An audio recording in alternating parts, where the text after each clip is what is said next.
बिस्मिल्लाहिर्रहमानिर्रहीम। अस्सलामु अलैकुम। Welcome to RBH education. कल हमने पढ़ा था disorders of kidney, kidney stone पढ़ा था और किडनी फेलियर। ये दो हमने डिस्कस किए थे और साथ में हमने कहा था कि इसके ट्रीटमेंट जो है वो डायलिसिस और किडनी ट्रांसप्लांट है।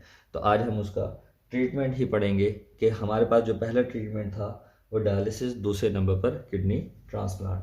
तो आज हमने जो डिस्कस करना वो है पहले नंबर पर डायलिसिस। डायलिसिस होता क्या है?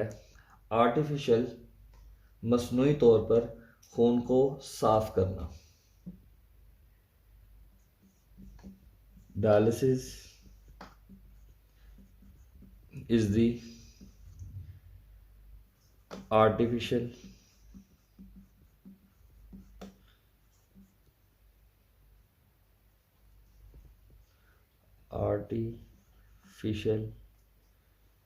Cleaning of blood. मसनूई तौर पर खून को साफ करना क्या कहलाता है? डायलिसिस। डायलिसिस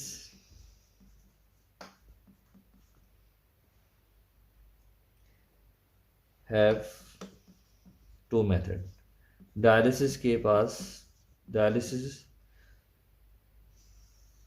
दो मेथड्स होते हैं डायलिसिस के। पहले नंबर पर जो डायलिसिस का मेथड है वो है पेरिटोनियल डायलिसिस। डायलिसिस के दो तरीके हैं, पहला पेरिटोनियल डायलिसिस, दूसरा हीमो डायलिसिस। ये हमारे पास दो तरीके हैं जिनके ज़रिए डायलिसिस की जाती है। अब हमारे पास जो पहला तरीका है वो है पेरिटोनियल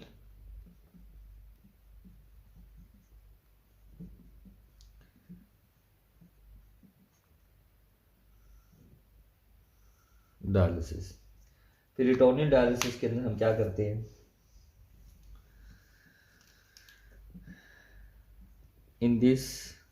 इसमें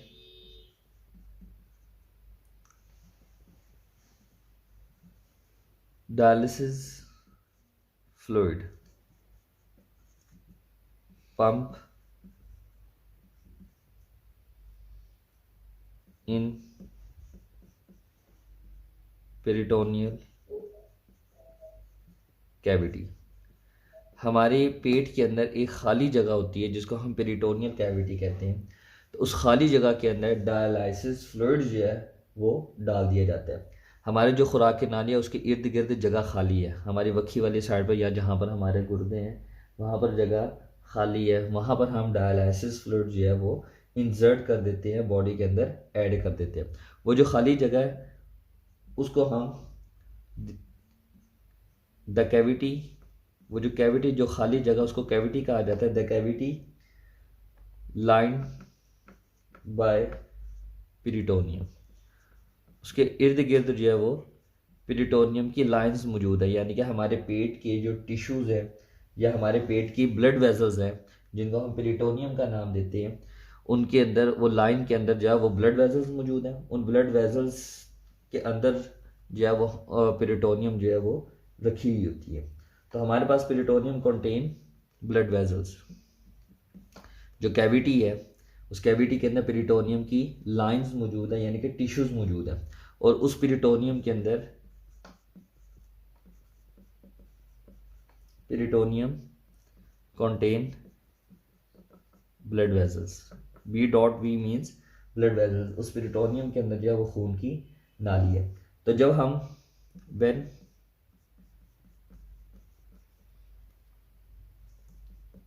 डायलिटिक फ्लूइड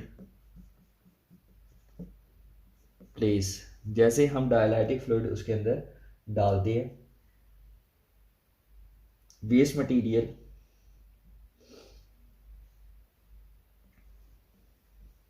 वेस्ट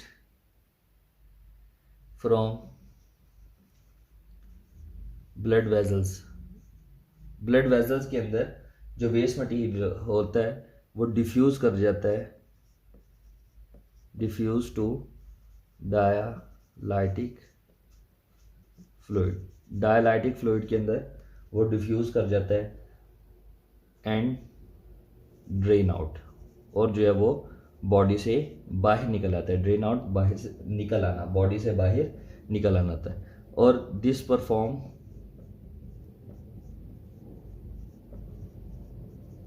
एवरी डे, और ये हर दिन जो है ये परफॉर्म करना पड़ता है। हर दिन जो है इसे परफॉर्म करना पड़ता है daily. This perform daily, every day इसे परफॉर्म करना पड़ता है, हर दिन बाद जो है इसे परफॉर्म करना पड़ता है, क्योंकि ब्लड जो है वो सही तरह क्लीन जो है वो एक दिन के अंदर हो जाता है, और फिर अगले दिन फिर जो उसके अंदर आती है इम्प्योरिटीज़ उनको दोबारा क्लीन करना पड़ता है। तो ये हमारे पास पेरिटोनियल डायलिसिस थी।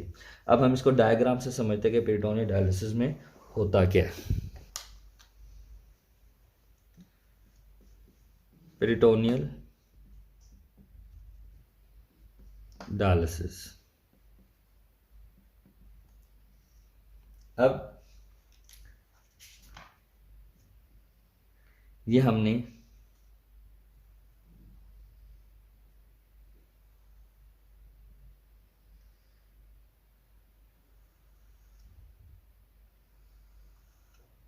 ये फ्लूइड है जिसे हम डायलाइटिक फ्लूइड का नाम देते हैं। अब ये यहाँ से आएगा बॉडी के अंदर। अब बॉडी के अंदर हमारे पास ये बॉडी का हिस्सा है,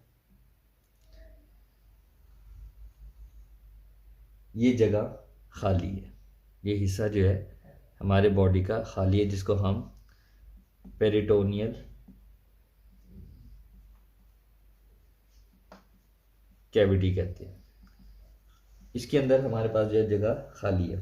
अब फ्लूइड यहाँ पर आएगा और यहाँ पर आकर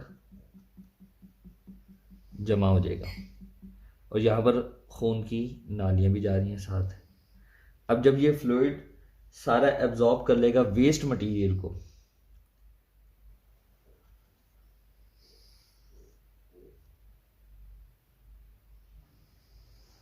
तो यहाँ पर हमने बॉटल रखी है, तो ये फ्लूइड एंटर हुआ, बाकी यहाँ से जो है वो तमाम का तमाम वेस्ट यहाँ पर इकट्ठा हो जाएगा। जितना भी खून की नालियों में वेस्ट मटेरियल होगा वो यहाँ से निकल कर जो है हमारे यहाँ पर आना शुरू हो जाएगा।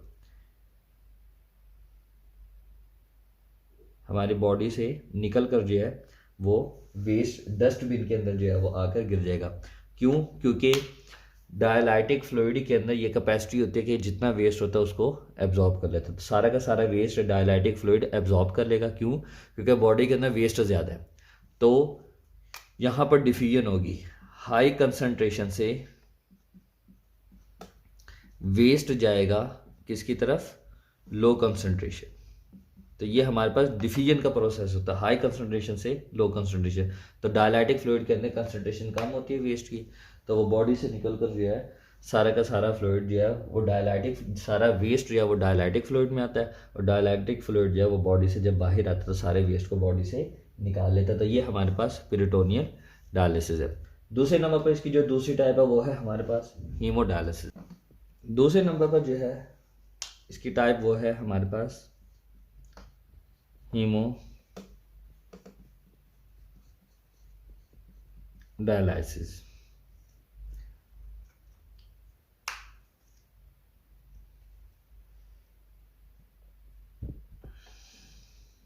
In this,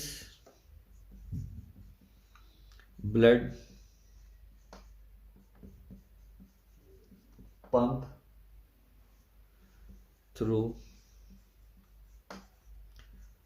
apparatus called dialyzer. Hemodialysis के अंदर ब्लड को पंप किया जाता है, ब्लड को बॉडी के अंदर वापस डाला जाता है। वो किसके ज़रिए डाला जाता है? अपरेटस के ज़रिए, जिसे हम डायलाइजर कहते हैं। अब डायलाइजर के अंदर जो है dialyser contain long tube. Dialyser के अंदर जो है वो लंबी लंबी नालियां होती हैं। दीज आर सेमी परमिएबल, और ये जो लॉन्ग ट्यूब्स होती हैं ये सेमी परमिएबल होती है। तो ब्लड इसमें से फ्लो करता है, blood flow through these tube, और इन ट्यूब के जरिए जो है वो ब्लड फ्लो करता है। वाइल फ्लूइड ऑल्सो, और साथ के अंदर फ्लूइड भी इर्द गिर्द जो है वो यहाँ पर फ्लो कर रहा होता है। ब्लड जो है वो लॉन्ग ट्यूब से गुजरता है, तो उन लॉन्ग ट्यूब्स के अंदर जो है वो डायलाइटिक फ्लूइड ऑलरेडी मौजूद होता है। तो व्हेन ब्लड पास डायलाइटिक फ्लूइड, जब ब्लड उन लॉन्ग ट्यूब से पास करता है तो डायलाइटिक फ्लूइड क्या करता है, absorb the waste.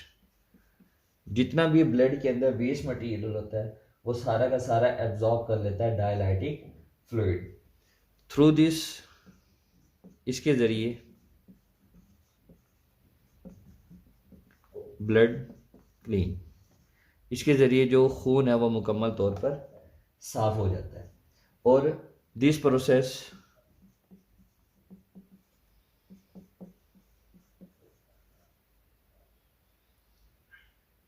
Repeat 3 times a week, और ये हफ्ते में प्रोसेस जो है वो 3 दफ़ा करना पड़ता है। तो ये हमारे पास हीमोडायलिसिस है। तो हमने 2 डायलिसिस पढ़े। पहला जो डायलिसिस था वो हमारे पास पेरिटोनियल डायलिसिस है।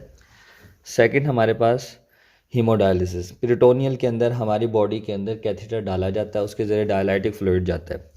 डायलाइटिक फ्लूइड जब हमारी कैविटी में होता है वहाँ पर पेरिटोनियम लाइंस मौजूद होती है, उसके अंदर ब्लड वेजल्स होती है। जितना भी वेस्ट मटेरियल होता है डायलाइटिक फ्लूइड उन ब्लड वेजल्स के ज़रिए एब्जॉर्ब करके बाहर निकल आता है। हमने डायग्राम से भी समझा। अब यहाँ पर हीमोडायलिसिस के अंदर एक अपरेटस लगा होता है जिसको डायलाइज़र कहते हैं। इसके अंदर लंबी लंबी नालियाँ होती हैं, इस तरह का स्ट्रक्चर होता है, और लंबी लंबी इसके अंदर नालियाँ होती हैं। इसके अंदर फ्लूइड मौजूद होता है और ब्लड इसमें से पास करता है। तो यहाँ पर ब्लड आता है, यहाँ पर अब ब्लड भी मौजूद है,